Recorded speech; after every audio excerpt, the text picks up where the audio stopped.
All right, let's do some text work on this thing and call it a day. I'm going to get my text tool. I'm going to click the screen, puts a cursor on my screen, gives me my font. Now my font's probably really different than anything yours might look like because I've been doing stuff. Get my move tool, move it around. Get my text tool, I can change it. Sydney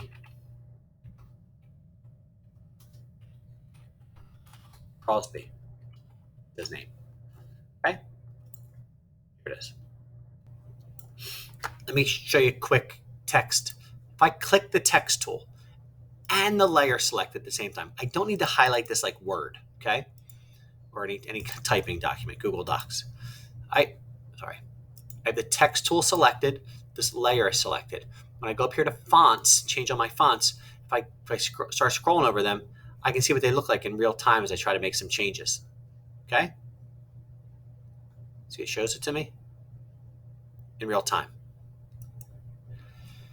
Same thing with the color. As long as my text is selected and this is selected, I can pick my colors, start changing the colors. It's going to show my color in real time. All right, so that's a good way to look at your stuff.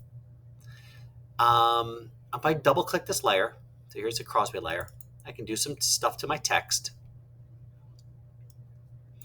So I can do something with a drop shadow first. Drop shadows are a nice way to separate the text from the background so you can see it. Maybe it's a little hard to read. Click the words drop shadow, you turn it on. You can pick a color of your drop shadow, make mine black. Now the blend mode is important. That this for us right now to get started should say normal. If it says anything else, it's going to be hard to see.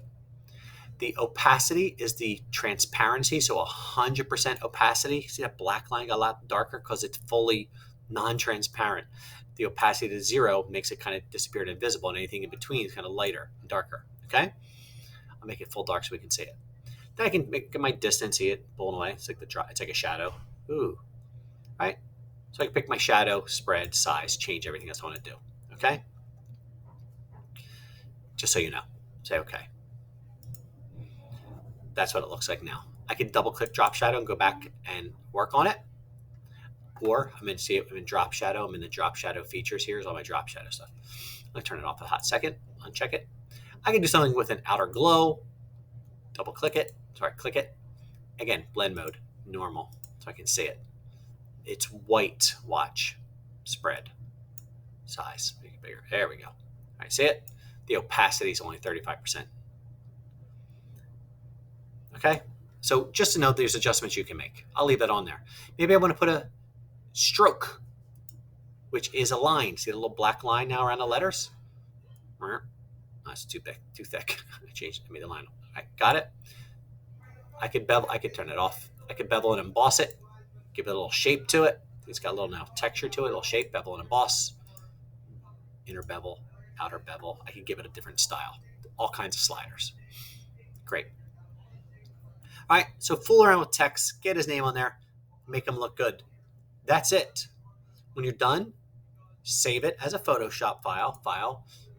Make sure if you're unsure, if you're open in Photoshop, you can just hit save. It'll save the Photoshop file. Okay, if you're unsure, you can hit save as. Make sure it says, say on your computer, make sure it says PSD Photoshop right here and save it as something. Okay, but once it's in Photoshop, you can hit file save and it's good.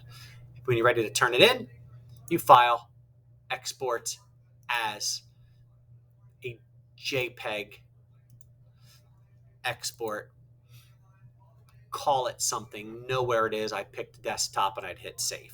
All right, I'm not gonna do that now because I'm not ready. Got it? So that's selections and masks and how you changed masks from the thing you selected or the background. All right, it's a good overview.